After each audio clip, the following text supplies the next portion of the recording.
Prendre un coup de fil était quelque Ouais. chose que je ne pouvais pas prendre. Avoir une conversation avec quelqu'un, ça me demandait un effort considérable. Ça va plutôt mieux, mais j'ai l'impression que la route a été un peu rock'n'roll.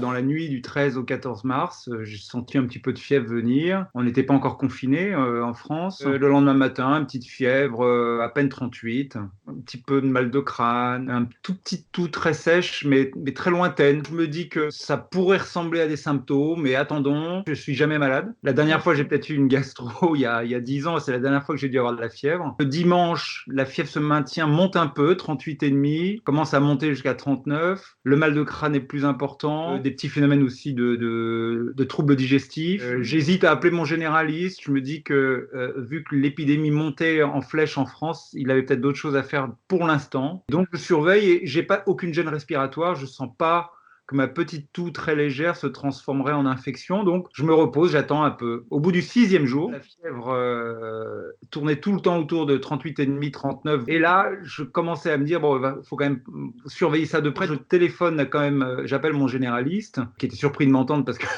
nouveau, il me voit jamais. Ce médecin est fort sympathique et me rassure au téléphone d'après les symptômes que je lui décris. D'ailleurs, me dit évitez de prendre du paracétamol. Surtout, n'abusez pas. Laissez votre corps travailler. Laissez la fièvre travailler.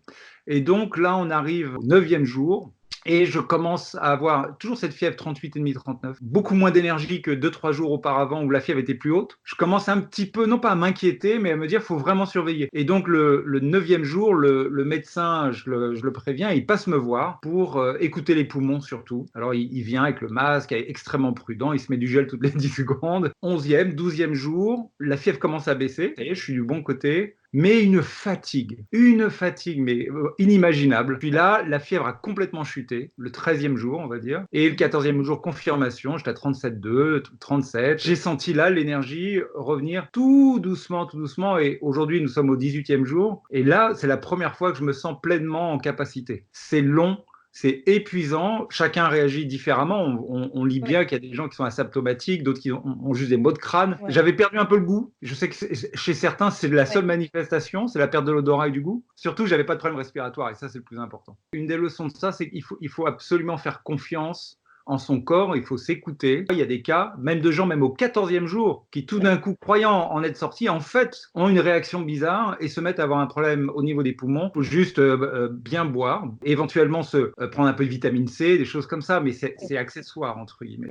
Aujourd'hui, mon médecin m'a dit, même dans les 4, 5, 6, 7 jours, une semaine après la fin des symptômes, on ne sait pas encore, on ne sait toujours pas jusqu'à quel point on est contagieux. Donc, je ne sors pas. Dans la famille, on s'est organisé autrement et c'est très bien comme ça. À Paris, c'est parti, mais à une vitesse.